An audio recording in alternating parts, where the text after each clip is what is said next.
Hello, friends. I just got finished with the interview that you're about to watch with Dr. Lynn Carey. This interview begins with a chiropractor who began to see that there was just so much more to the healing arts of working with people, that it really is the mind, body, spirit, and financial connection. She works with people on helping empower them to just be more holistically healthy, and that your finances, your life, your schedule, all of these things are attached to that. And so this is about you. And it's about the decisions that you have to make, about the hours that you spend in your day, and the way that you drive yourself towards being the highest version of you, how to get there, and how to think about your life, your finances, and your highest self. So enjoy Mindful Mutiny today.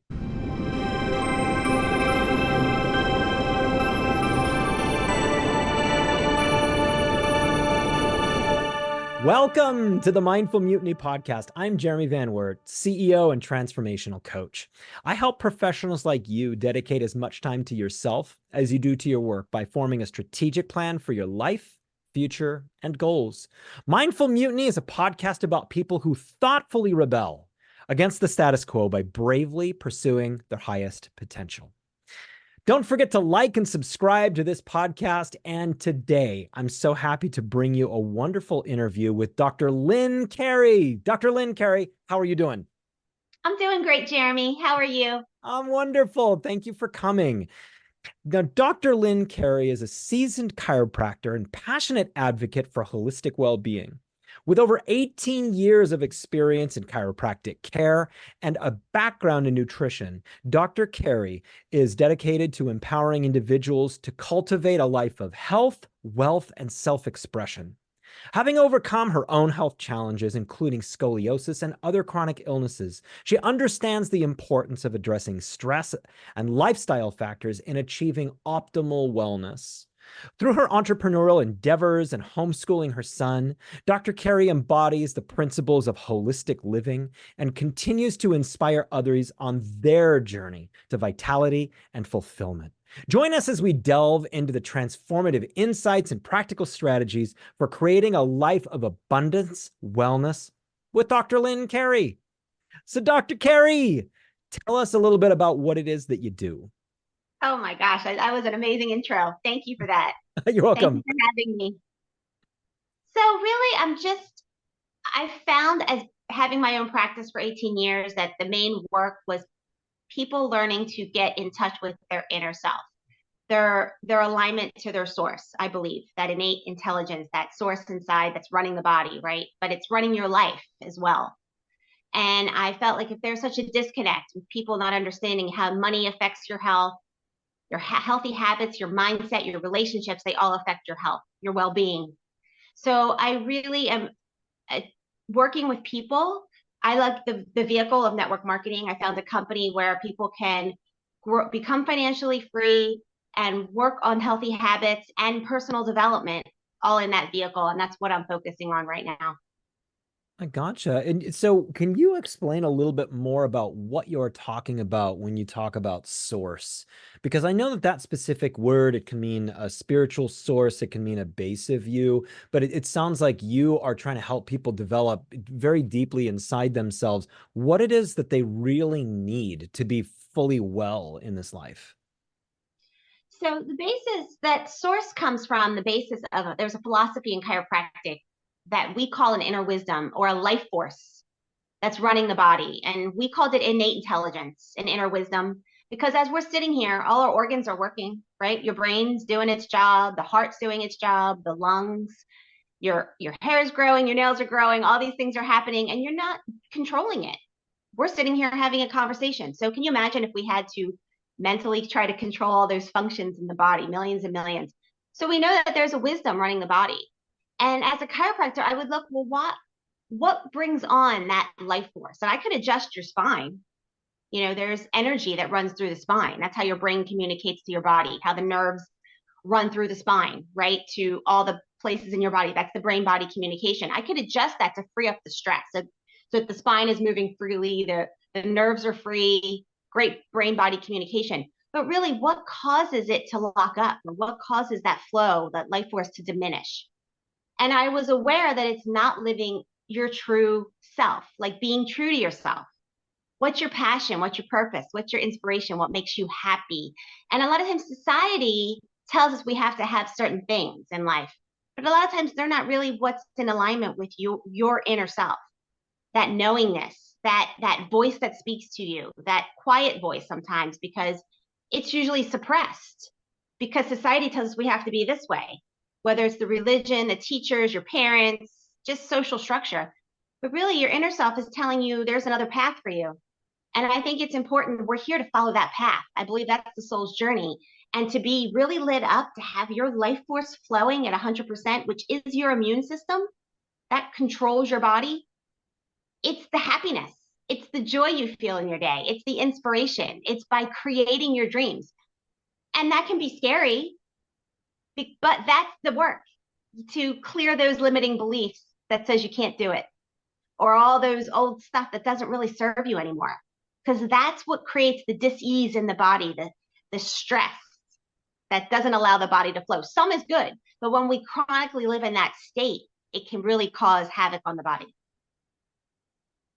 So in our modern world, we've developed over decades and decades and decades a model for what a life is supposed to look like. And so the majority of people really strongly follow that prescription. And that is, you go to school, you then go to more school, and then you often go to more school, and then you get a job. And at this point, the job is a relatively disappointing job with a company that doesn't really have your best interest in mind. And then you're also trying to meet a person, you're trying to maybe start a family. And I don't know that there is a focus in most education these days on how to pay attention to what it is that you really want out of a life. And so children get advised and they get pushed into a specific path for their lives.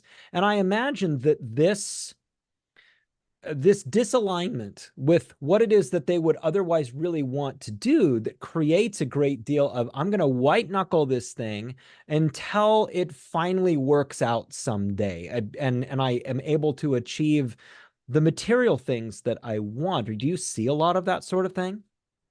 Oh, 100%. And I believe that we are afraid as humans. We've been taught that mistakes are wrong.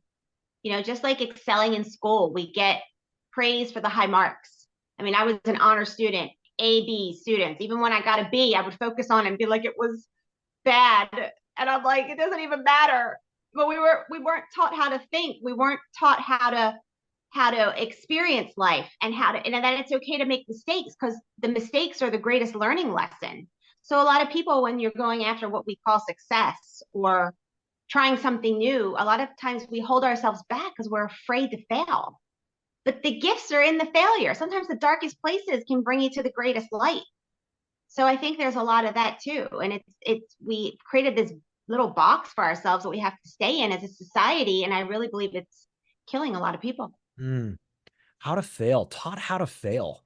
That's a really big one, because that's something that I've had to deal with in my life through experiencing failure. And at first, I had none of the skills to be able to cope with failure. And it was just a great deal of shame and feelings of anger and, retribution, and all these different things, because you kind of are taught that there's a straight line into what success looks like. And, success being defined in the way that it generally is when you grow up in the Western world, but taught how to fail, how to actually bounce back, and what failure actually means as a teaching thing. I know that a lot of fear, a lot of anxiety is built up over a sense of wanting to just control things and make them just so. And when you can't, that anxiety really comes up, and you see that in people's bodies. Absolutely. I experienced it for myself. Growing up, I had a high perfectionist thing going on. I'm an Mm. only child. Mom was older when she had me. And I really was, that was my coping. I was trying to make everything perfect. So, we look at everybody, especially on social media today, we look at everybody's highlights, right? And their life looks so perfect. We don't always see behind the scenes of what's actually going on. And I think that can really increase people's anxiety or how they feel about themselves. And the perfectionist thing is such a crippling thing. It's when you can embrace both sides of yourself and really fully have the life experience, mistakes and all, that you can really let go and enjoy life. Where do you see is the most common places for people to store in their body? And this is, what we in the therapeutic space call the somatic space, for where depression or anxiety or these different symptoms, where do you see people storing their anxiety and their fears? I think a lot of anxiety and fears is all here in the neck and shoulders. A Hmm. lot of that, people have a lot of tension in their shoulders today, especially we're very sedentary with driving and technology. So I think we store a lot of stuff here. And they think it's just the physical aspect, but really it's like our brain shutting down. We're so overthinking everything. And I think we just get like, when you get tense about an issue, you can feel your body just like a clenched fist. So when you can start to reposition that thought or change the perspective or take some breaths, you can feel your body relax. That's huge. And then the other area is the pelvis. I think there's a lot of things with relationships and money, a foundation to life is represented in the pelvis and the lower lumbars. The what just kind of came up for me is a small child who is trying to control the world around them. And there's that whole potty training era where they can withhold and not go, or they can go a lot, or they use that as a means of controlling their surroundings. And this sounds like more of the almost the adult version of that, where if the world around you feels chaotic and it feels uninviting or uncomfortable, that you tense up in various certain points in order to try to control something. Yeah, it's our nature is to try to control something. I think that's the fight or flight scenario instead Mhm. of allowing and going with the flow because we feel we're afraid of being out of control.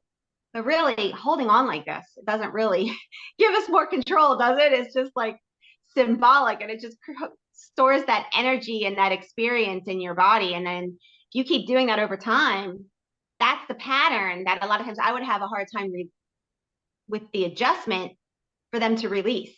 So why does the pattern keep showing up? Because the pattern's still in the mind and how they're reacting to their life situation. Right.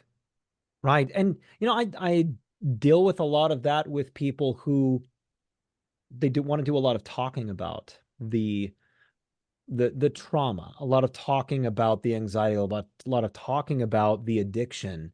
But then the action stage is something that is much harder for them, because the talking about it, it's one of the steps. And the next one is kind of what to do. And so you work with people on the what to do. Yes. Yeah. And I think it surprises me how many people won't follow through.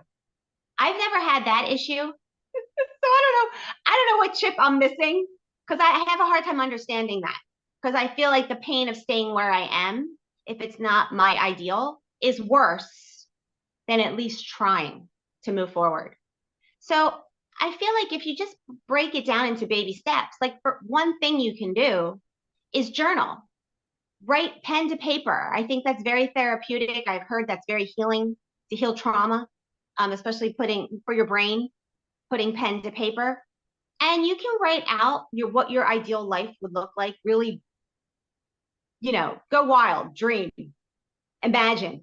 Some people are afraid to even admit that they know what they want because they think it's too good to be true. But I say, just put anything down because it doesn't have to make sense. Because just the act of that opens up for the universe to show you things you never thought of before. Little ideas. Another great tool is making a list of things that you appreciate every day. Just being able to breathe, fresh air, sunshine, things like that. Maybe you get to pet a little dog. Think little things. You enjoyed a cup of coffee. Write down how you feel about appreciating that moment, because that reorients you to look for solutions versus being problem focused and keep creating the problem. Now you're looking at things that make you happy, things to appreciate, things to inspire. You're going to bring in more of that by retraining your brain with just simple tools like that. So we do so much with our own vocabulary. And do you see that people write a story about themselves, and so because of that story, they keep acting out a certain personal failure or a certain thing because they've told themselves that this is what they are and how they do things? Definitely. That would be a limiting belief that they can uncover. If they can become aware of that, then they can rewrite it the way they want it to look.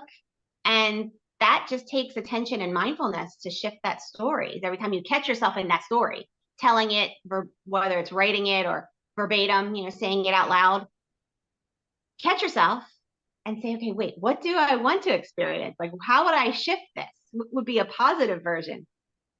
So that's just a practice as well.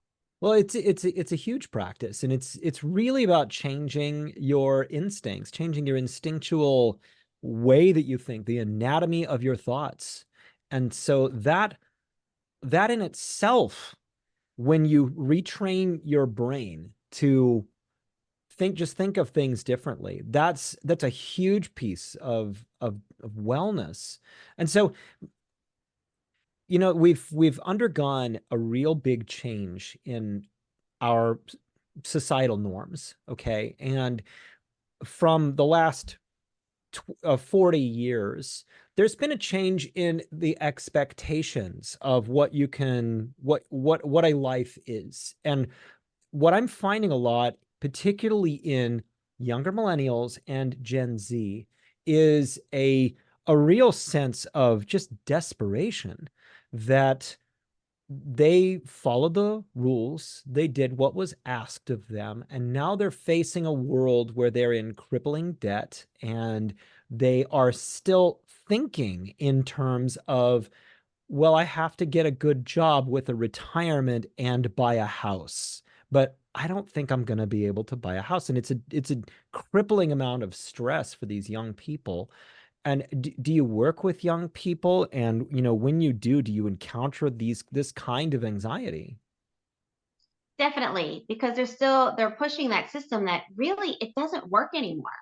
I remember just getting out of college and I would hear my mom and my aunts talk about my generation, that we want everything now. We don't have time to wait. Like, we're not responsible. And that used to make me upset because I'm like, you bought a house when it was $10,000. Ours we can't even pay rent. Like, the system is actually got to the place where it is broken. It doesn't work like it did for that generation, one or two generations prior. So it's a different system. And I got out and opened my practice when I was 23 years old. I opened Ignorance on Fire. I had no business or money education at all. Didn't realize how bad I didn't have it until I opened up a practice and had to figure it out. I opened up on principle because I really wanted to share the chiropractic message in a pure state with everyone. I didn't want to take insurance. I didn't want to play the medical game. That, in my eyes, had no place in chiropractic. I wanted people to be empowered, that they heal themselves, the powers within them, they could come for wellness. I wanted to make it affordable for everyone, that they could come whenever they needed to and not be dictated to by their insurance. And I opened up on those principles, but then I realized how trapped I was trading time for money. And I just really was trying to figure out how to run a practice. And I started reading financial books. And that's when I came across Rich Dad, Poor Dad by Robert Kiyosaki. That book, for me, that changed the way I looked at money, the way chiropractic changed the way I looked at health holistically.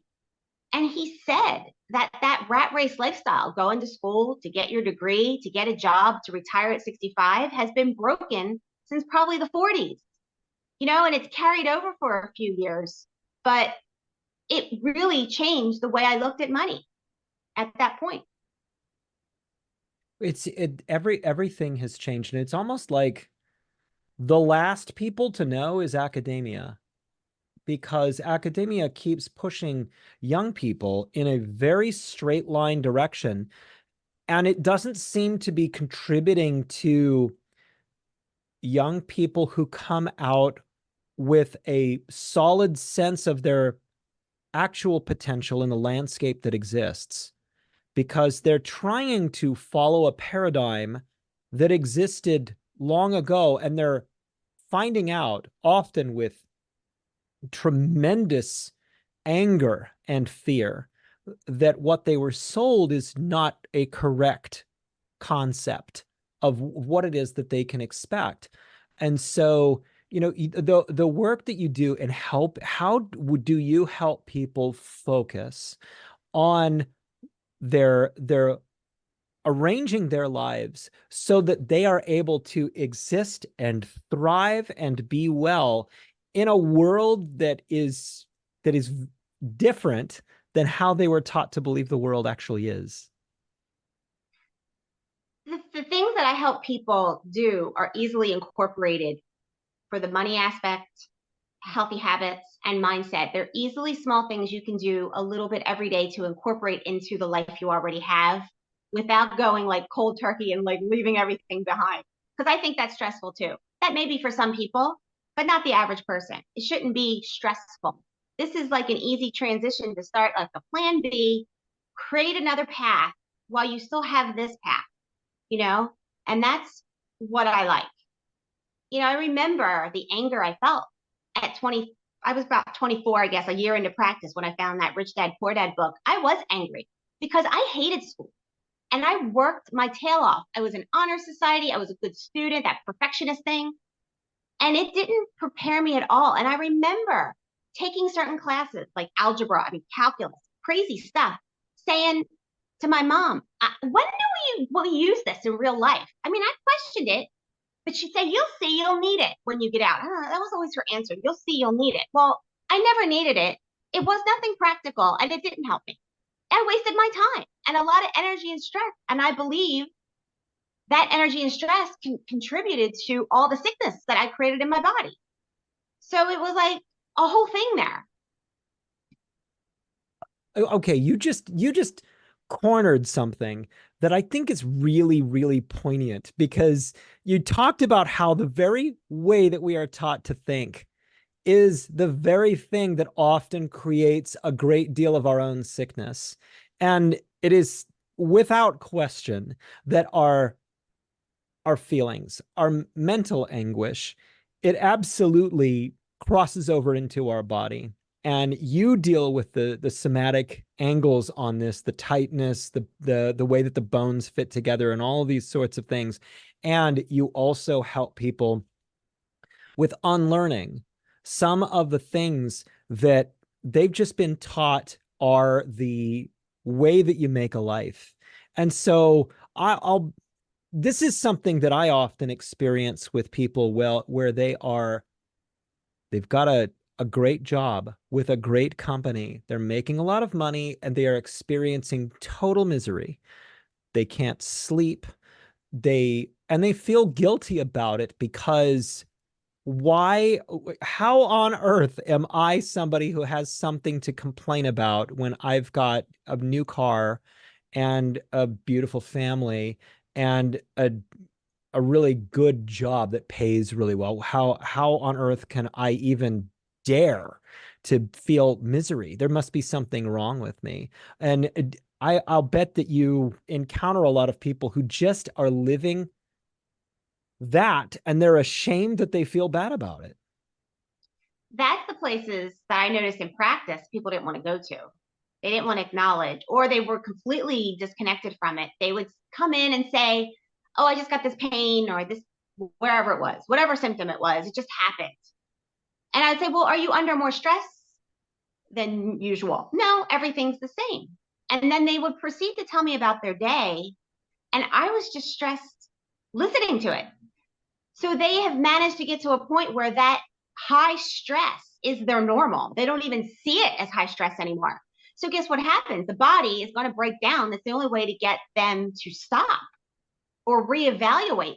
So sickness, disease, whatever you want to call it, symptoms can be a gift if you have the consciousness to acknowledge it. That could be the journey. This, your higher self trying to get your attention. Hey, you're not living in alignment here. You're living in a high stress, negative situation. It's time to stop. And the work that you do with people, you're helping people to recognize when they have come to a spot in their lives where they are overstressed and what to do about it, to identify the things that have overstressed them and how to actually begin taking action on where they need to go. Yes, if they're open to it. And I really only want to work with the people who are open to it at this point. There was a lot of people I felt like in practice, they would want me to just fix them. And that's fine. But, they come in with the same stories, the same week after week, month after, year after year. It's like same old. And I just really never, I'm not passionate about that. That I was never got in it to fix people. I had this huge awakening experience for myself. And I wanted others to feel that. I had a very similar experience to yours. I started going to a chiropractor quite often during the month because of my lower back just clenching up. And once in a while I'd have these back spasms and these sorts of things, very painful and whatnot. And so I figured I'll keep readjusting. I'll just keep readjusting. And, I was living a life where I was working very hard, doing a lot of driving, a lot of working, a lot of stress, and then, drinking on the weekends a lot. And that whole like go sort of thing.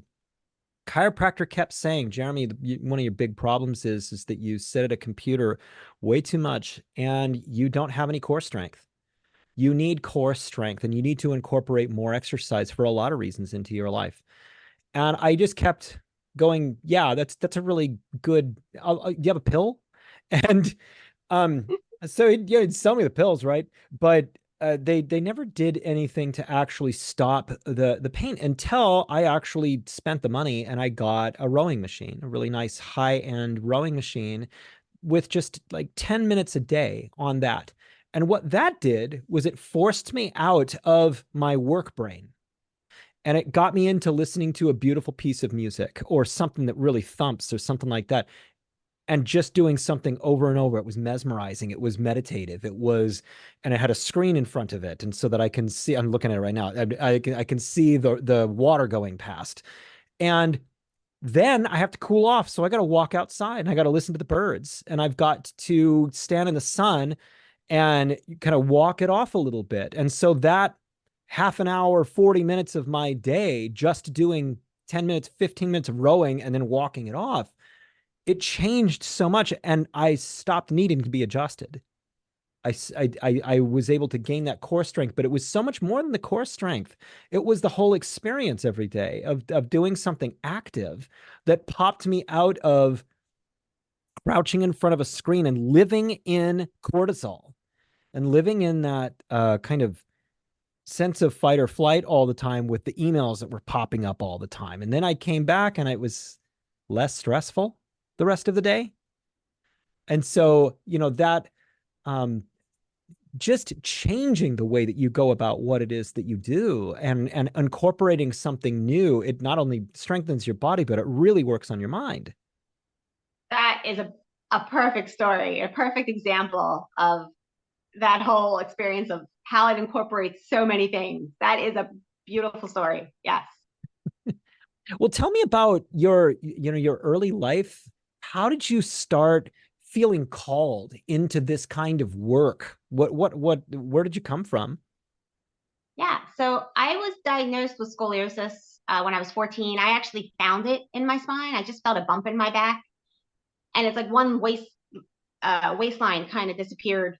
And so I showed my mom and we ran to the doctor. I mean, I used to be checked for scoliosis in school by the nurses, you know, and you have to wear I went to Catholic school, so that's a whole nother story. But I used to wear the bathing suit underneath the uniform. The nurse would come in and check your spine, and I was always fine. So I was the one who found this, and it was severe. So it went pretty quick, and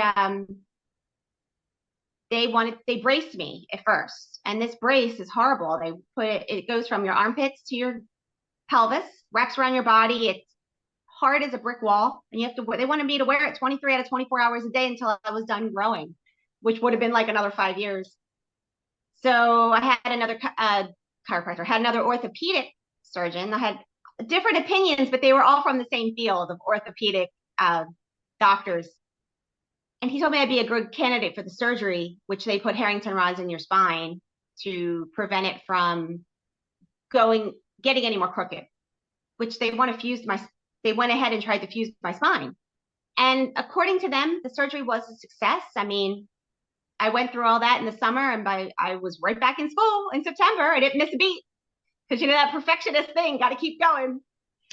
And I started having a lot of pain I was sick all the time. I remember getting chicken pox a year to the day of my spinal surgery. I had strep throat all the time, headaches, just my immune system was just shot because all that trauma and pressure in my spine, you know, with the nerves exiting through there, that's interfering with nerve flow, how your brain communicates to your body, but they don't look at it like that. They just wanted my spine not to be crooked. They didn't understand why it was crooked, or they didn't try to, you know, work with the body. So nobody could help me. I went to different doctors for different things, antibiotic, painkiller, physical therapy, all these things, and nothing would help me. And I was 19 years old in college trying to find myself. That's another pressure. They want people that age what are you going to do for the rest of your life, which is crazy. We're here to experience many different things. I think that's another thing. People are afraid to change a profession if they don't find joy in it anymore because of society, right? We could talk about that too. But anyway, I just was trying to find myself. Someone told me to look into chiropractic, and I just thought, well, that's just medical stuff. That's really not even helping me. Now, I didn't know what a chiropractor was, but I read the pamphlet on it, and it said, the power that made the body heals the body. And I thought, no one has ever said that to me in these last 5 years of all this drama I've been in. And I just went to chiropractic school on the philosophy. So it was like a calling. I didn't know what I was getting into. Went there, started receiving adjustments. And it wasn't that the adjustments just cured me. It was a process of me changing my mindset, getting back in tune with the energy of my body and integrating those adjustments. And it just changed my life. It just opened up everything. Not only did I change how I view health, got results for myself, but it allowed me to question everything that people tell me in life. Now I'm like, maybe there's another way. It doesn't have to just be this way. Now, while you were talking, I looked up what Harrington rods are, and they are these rods that they look like these kind of whip antennas that go right up your back, right, guiding your spine. And it looks like it would make a person very stiff almost. Yeah. They're solid metal that they put in, thin, but they put two. It was one up and one down for me because I had a pretty prominent S-curve with clamps. Yes. They actually shave off your spinous processes, which are the tips that you feel of your, you can count the bones going down your back with the spinous process. They shaved mine off. They shaved bone off of my pelvis because they want those bone chips to help. They sprinkle it down on top of those rods because they want all that, the discs, they want it to fuse. Can you imagine? So me as a chiropractor learning that the spine stays healthy, the discs stay healthy, the nerves stay healthy through motion. They went complete opposite and tried to make my spine not move. And the sad part is most people will have Harrington rod surgery and those rods are left in for life. I can't imagine having rods in my spine. It was just dumb ignorance. I had pain. I was a skinny person. I remember he said, you may feel these rods. We probably should take them out. About a year and a half later, I didn't want more surgery, but he suggested they come out. And I think it was because I was having pain. I don't remember at 16, 17 years old, after having the rods in almost 2 years, I just didn't want to go through the surgery again. But the surgery to take them out was like a weekend, hop in the hospital and out. It wasn't like the whole 10-day experience of the first nightmare I went through. So they were taken out, and I'm so grateful, because I can't imagine living life with metal rods in my spine. And they still do that today. They still do that to people today. Well, right. Yeah, it definitely looks like a surgery that was developed in, I don't know, like the 40s or 50s, maybe. And that it kind of uses that mindset in terms of, I'm sure that it has been very effective for a lot of people. I just look at that and I go, my goodness, that is very invasive. That is a very significant thing for a young person. You're walking around, you've got these metal rods in your back. And so then, you're having this personal journey through, this major health issue that you're dealing with. You're having a journey of really learning in yourself what your values are. And then you start this business in your early 20s, and you're kind of fresh and new. And you seem to already at this point have a real sense of the mind-body connection. And you're learning early in life these really important things. And so how did you kind of feed yourself in terms of learning and developing yourself in your own path to become, to get to where you are today? The first few years in practice, I was big into reading. I never was a reader before, but all of a sudden I found books for my friend. I found a lot of answers in books, financial, spiritual, relationship stuff. And I came across a book called Autobiography of a Yogi by Yogananda. Yes. And I actually subscribed to his lessons for about 3 years. And I would do my gratitude journal every day. I would read his lessons. But then I started to evolve out of his lessons. I felt like some of it, you just have to think for yourself. There's all these things are tools. Nobody has all the answers. Even as a chiropractor, like, you can use adjustments as a tool to get in tune with yourself. But different things work for you at different times. And I was good at being aware of when it was time to let something go too, or when I felt like I evolved out of it. But I was also doing mission trips. I was going once a year to Brazil. I went to India with chiropractors just to bring chiropractic there, just as a service. We weren't getting paid. But it helped me tap into the higher vibration of life. Like, all these chiropractors lined up, all these people coming to get adjusted, just without the structure of a practice, without the structure of playing doctor, without just putting your hand on a spine and clearing out the energy. It was a really high vibe. We went into this like bliss state.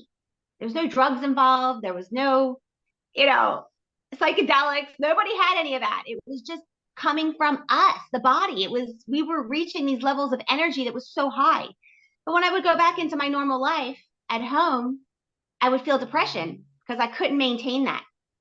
Then all of a sudden, I went into that state, and I lasted there in my normal life, for about 18 months. I remember it just kept going deeper. And I was blissed out. And I realized this is what everybody's looking for. This is source. We are source. And our energy can be really high. What we are told is normal to create our lives is a very low vibrational state. We can learn to tap into those energies of our body and create from a high vibe place and really create our heaven on earth, whatever that looks like for you. And when you're in those high states, that's what Jesus experienced. That's what Yogananda experienced. That's what the saints experienced. That's that bliss state.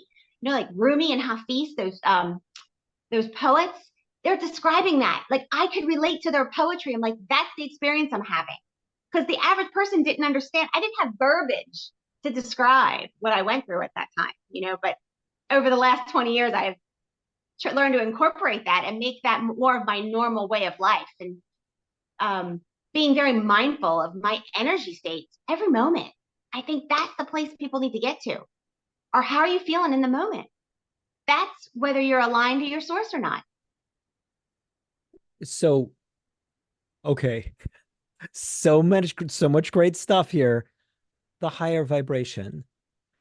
This is something that another one of these things that it's not taught unless you seek it. And it's only taught to those who are truly seeking it. And so as you have developed your own practice, how is it that you teach how to access the high vibration, how to live a spirit-centered life, and how to access that higher self of yourself more often in your life? What are the things that you need to seek in your life, and what are the things that you need to let go? Become aware of what brings you joy. When you're feeling inspired, excited, that's source talking to you. That's the place you got to follow. When you're feeling fear, when you're feeling doubt, that's the monkey mind, I call it, wanting to hold you back into normal lower vibration. So you have to differentiate between the two. I find that a lot of people are not connected to that inner intuitive voice all the time, but they have to learn to reconnect to it. And it speaks to you through excitement, joy, inspiration. Now, I do believe there can be a false sense of excitement. People look for the next trip because they want to escape themselves. They look for the next relationship because they can't sit with themselves. If you can separate the two and say, okay, this person, the bliss state for me was like falling in love, but there was no other person involved.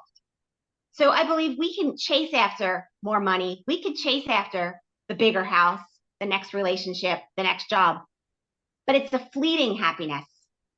Realize it's the spark, the energy, the excitement of the idea of it is what you're looking to build into the core of yourself. Make that your normal. The outside's going to change, but if you can use that excitement as a guide, I think eventually you can get to where you're creating that state within yourself all the time. And now you're not attached to the outside because you realize you can get the next better thing, but it's fleeting. The joy is within. There's a difference there. It sounds like, and this is dumbing it down a lot, but it sounds like what you're saying is a version of it's the journey, not the destination. It is the constant striving for where you're going, that when you attain it, that it's time to start looking for the next big thing. It's time to there needs to be a perpetual state of motion. You know, what I've noticed in my own career is that there have been really brilliant people that got their therapy license that I've worked around, and I was able to get into a big company, and I started recruiting many of my colleagues that I thought were particularly extraordinary people, and I recruited them into this company that paid really well, and they learned the job, and within 3 years of getting the job, they were stagnated. They were stagnated in their progress because they had obtained the goal. I'm making a great living at what I do. And there was no sense of what's next. And there's always been a real sense of what's next in me. And I watched people when they attain a level of safety, they go to sleep. And then at some point years later, when they're totally locked in, when they're tenured or whatever the word is, that's, they go, why does everything suck? But then they go, well, I've got 9 more years left in this thing that I'm doing, and then I will get a check for the rest of my life and I really want to do that. And meanwhile, they haven't developed any other new skills. And it's like that period of going to sleep is what has hurt them really badly. It's like it's stopped them from the kind of personal development that makes them constantly evolve. And this is what you're talking about. The person who is in constant evolution, who's constantly moving, is the person that is the more fulfilled, the more um the more robustly whole, I guess. Am I on the right track here? Yes, you hit the nail on the head. I believe this is the core of I call it ageism. I believe ageism is a myth. You don't have to, because you're a certain age, grow old, decrepit, and die. I believe we should be living here to the fullest until we decide to leave this body, because that's what keeps the life force flowing. When you're interested in things, you're learning, you're growing, you're evolving. That is life. And I don't mean where it has to be always a constant extremes or struggle or challenge, but you're even growing just from enjoying life, finding a peace too. But there has to be an element of you're interested in it. That's what I find. Yeah, yeah. Interested, passionately interested, evolving, personally challenged, and mission led. Because you talked about going and doing mission trips throughout the world, and being that was something that was intensely high vibe for you, going out there and experiencing things that were definably foreign to you, different ways of life, different types of people, different practices, and different ideas about what life is worth and what a life actually is. And that this really broadened you. And it was something that it wasn't just simply a pleasure trip, it was a mission trip. It was probably full of various trials and so forth, but that was a piece of your own evolution. And so like what are you kind of engaged in now for yourself to continue that pattern of evolution for yourself? For me, it's interesting because the last 4 years really changed the direction of what I was doing because of everything that happened in the world. So I had to relearn, but it's brought me right here to actually you know how life ebbs and flows, and you go through things that bring you a challenge. I'm going through probably a very challenging time right now, um, rebuilding myself, my business financially, because of what happened. The 4 years just derailed me. I wasn't expecting that. Yes. But it's brought me to, there's these layers that you can only get to so much shadow work or things within you that are holding you back, subconscious stuff that's holding you back at a time. And I'm getting to this root, I believe, of I've always believed that I had to kind of endure or struggle, or money was hard. To make money, you had to be suffering. And it's this mother wound work. It's working with kind of the survival mechanisms that you create as a child to survive your house. And they're so normal to you that you don't always see them until the pattern keeps showing up in your life. So I'm doing the best I can, and you're working through all this stuff. And I figured out so many things in life, but I feel for myself, I'm at this one piece, and I'm having revelations like I cannot tell you. It's unbelievable. Still growing, like, oh, that's why I do that. Or, oh, wow, I never had words to describe what I was feeling inside about that. That's what's coming up for me right now. It's profound. And I just think, wow, there's still all this to cover. And I think about all the things I've experienced and all the work I've done on myself. And yet here I am, still feeling this way. It's amazing.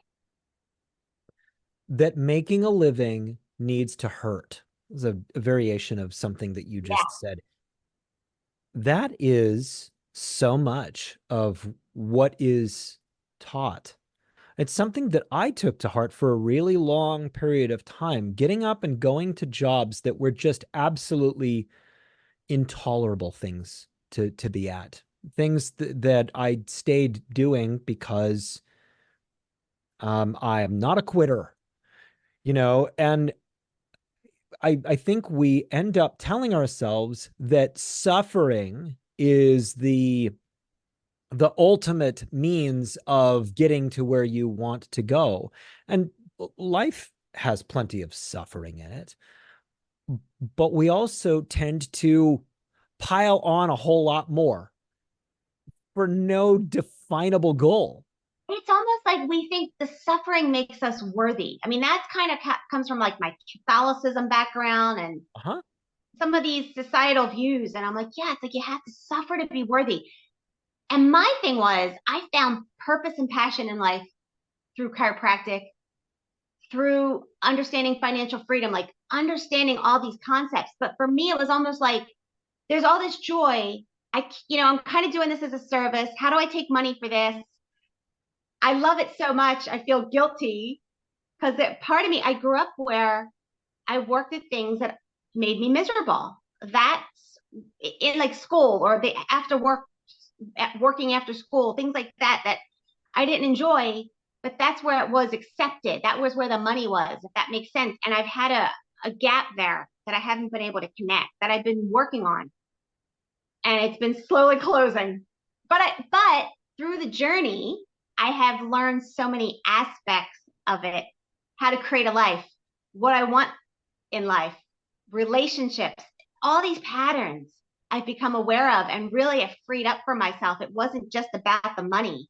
It's tied to a lot of different things. Like it's a spoke in the wheel. There's a lot of aspects that are connected to it that I had to work on to get to this core. Well, implicit in a lot of the stuff that we've just been talking about, you mentioned probably about 20 minutes ago, afraid to change careers.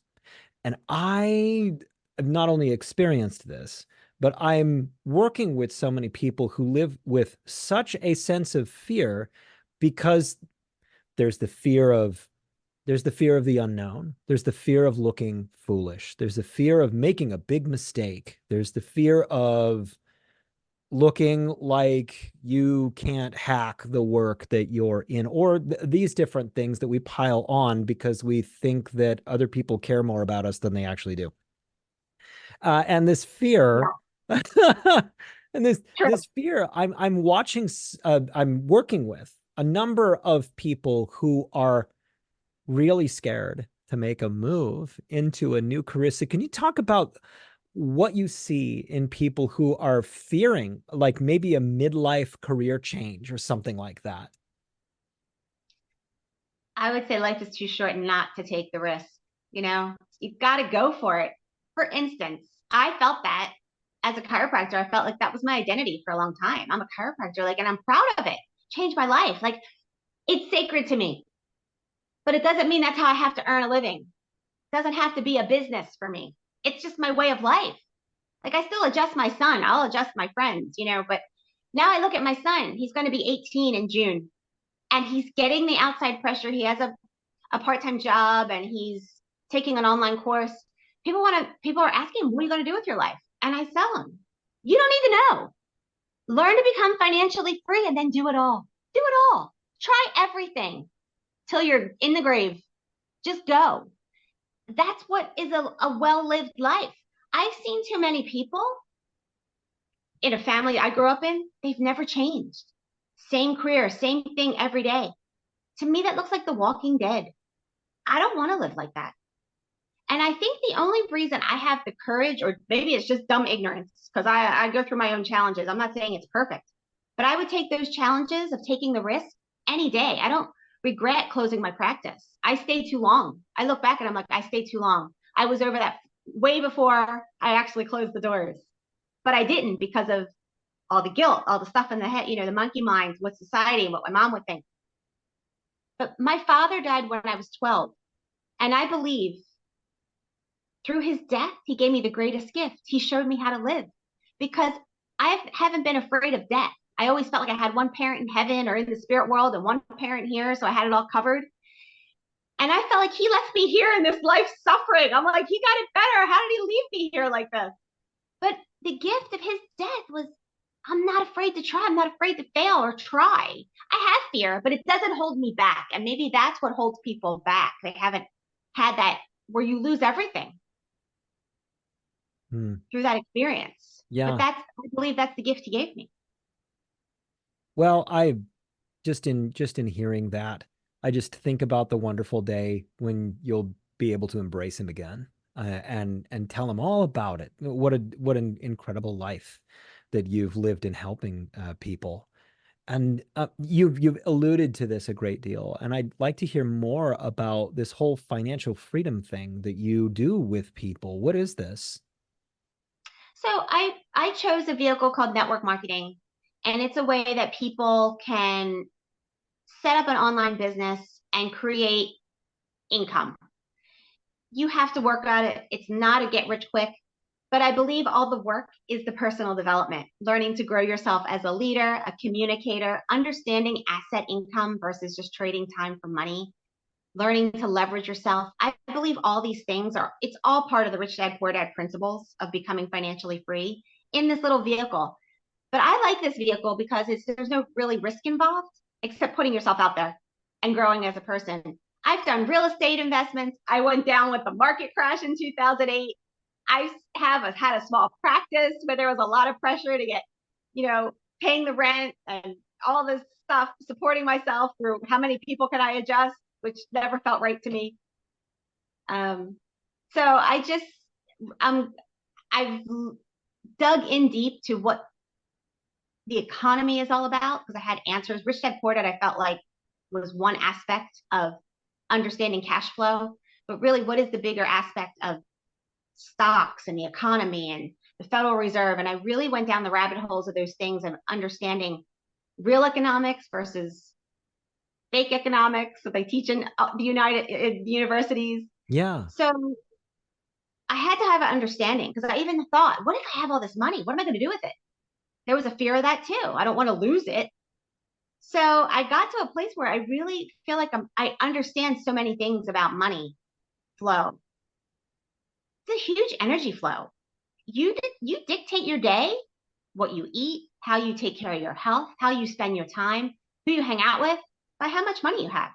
So for people to say money's not important, I'm not saying money is the god it's supposed to be. That's greed.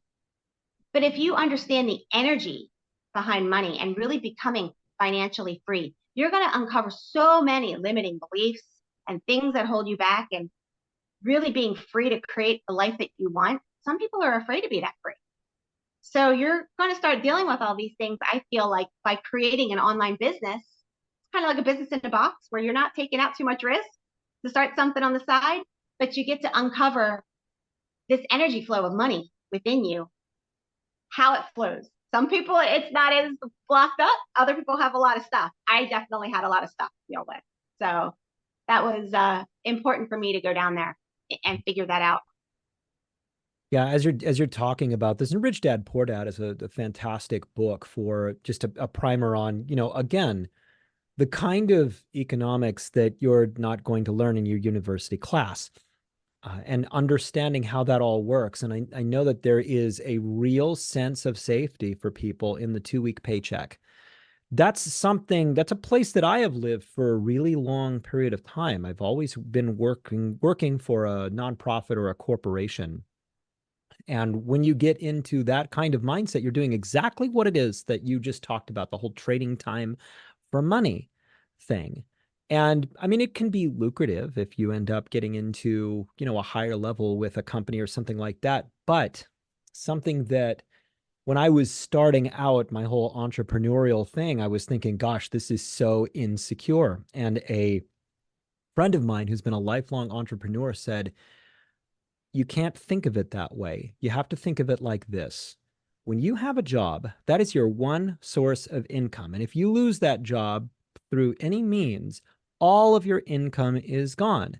But if you're an entrepreneur and you have this cash flow and that cash flow and that cash flow, you can lose one, you can lose two, you can lose a couple, and you still have other income coming in. You're actually more secure when you are the one that is in the driver's seat dictating where the cash flow is and the things that you are creating in order to drive that cash flow to you. And that financial freedom that you're talking about is you developing into having multiple flow of income where you are managing several different spaces at the same time, where if you have a real estate crash. That's okay because you're also selling these things over here, and the real estate obviously comes back after a while. And so this different way of thinking about income, I have a woman who lives near me, and she dropped out of school in the 7th grade and just learned how to hustle. She's a really interesting person. And she blew me away when she told me that she has several months in a row where she makes $45,000 a month. And that blew my mind. And she doesn't speak in the same way that the other people that I hang out with a lot of PhDs and people with lots of master's degrees. She doesn't speak like that, but she is so effective. And her thing is, I want 7 sources of income, 7 different sources. She's like, 7 is my number. And she's able to make it work because she thinks of things that way, and she creates it. So it sounds like a lot of what you do. You're talking about body healing, mind healing, and recalibrating how you make a living in this world. Absolutely. Absolutely. And there's nothing wrong with having the 2-week paycheck, right? But you can learn to take that money, part of that money, and not just use it for your living expenses. Take part of that money and start building something for yourself. Build your wealth. Learn to build wealth so you can really be free. I was heartbroken to see people make decisions in my practice on how they would take care of their body, how often they would get adjusted, or if they couldn't take time off because they had to go to a job, but they were in so much sickness and pain that they couldn't afford to take off, or they were doing things only because their health insurance told them to. They couldn't go get a massage. They couldn't buy organic. They couldn't, I don't know. They didn't have the time to take care of themselves, to just be. And I thought, this is insanity. Shouldn't your health be priceless? So I really saw the correlation between becoming financially free and health free. I feel like the two are one. They really are. They really are. And this is really a message to going out to the people who are listening, who are stuck in a position in life where you just really do feel stagnated. You're in a job where it is unfulfilling, and it can be hard when maybe you studied something for a really long period of time and you got a license or a credential or something like that. And then after all of that work, you realize after a certain number of years that you don't have the passion that you once had, or that you're working for a corporation that has turned your passion, your expertise into an assembly line. And so you're doing what you used to be passionate about, but it's just drawn all the passion out of it because it's being so overutilized in one particular area, because that happens to a lot of people as well.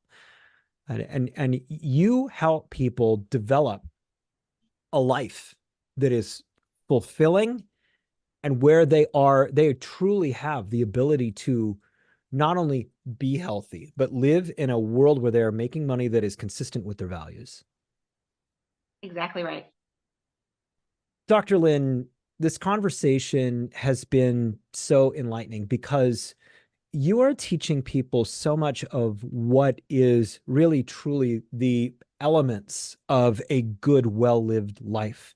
You shine really bright because you're helping people really understand what true independence and soul healing actually is. One of the most difficult things to unlearn is the way that young people are trained into thinking like pieces and cogs of a giant industrial machine. And that is how you are taught. You are trained to do this from a very young age, from the tests that you take, that every week is a different lesson to be learned, and that at the end you get a grade, and that is something that connotes your value in school. And you're being trained to be obedient, to raise your hand, and that you're being told by educators that more education in a certain way is really the only way towards some level of success in life. And so there is an inherent bias in the way that education is structured, because oftentimes people finish that incredible imposed structure of education after high school, after college, after grad school, after all of this. And then at the end of that, you have to go out and then create your own structure, create your own life, when all that you've ever really learned is from the same kind of thinkers. And what you do is you help people take the things that they already know, because there's obvious value in all of that, and you help them really put it into how to be independent, how to create wellness, how to create an income source that is far and above what it is that they could get at a corporation. One of the tough things is that you've got to take a leap. And in that leap, you're not going to be making as much money as you would at the corporation, because it takes time to build something. And that is what so many people are not willing to do, because it feels so damn scary. So your empowerment of people, you're teaching these skills for people to feel so empowered to be able to go into their lives and work on not only just healing their bodies, but healing the sick way that we are taught to think. Where we work until within a few years of our own death, and that we spend so much of our lives going into these buildings and working around people that don't truly care about us. You help people be able to shine in their world and to become independent. And for that, you really are doing an incredible spiritual work. And so thank you for coming and sharing what it is that you do that helps people. Thank you for having me. It was such an honor talking with you. I just love this conversation. How do people get in touch with you? Yeah, I have a website. It's creatingmydesiredlife.com. And you can go on there and you can ask me a question. You can get on my mailing list, and you can also find my book there. It's called My Journey to Grace. So all of the links to get a hold of Dr. Lynn Carey is going to be in the description of this podcast. So you can go there and click on it. You can get in touch with her and everything like that. And do not forget to like and subscribe to Mindful Mutiny. That is how we grow. That's how we get in front of new audiences and everything like that. And don't forget, in a lifetime, there are more decisions than anybody can count. Living the highest form of yourself is the most rewarding thing that you can do. Make incredible, positive, risky, and bold decisions to be the highest version of you. Now go be something great.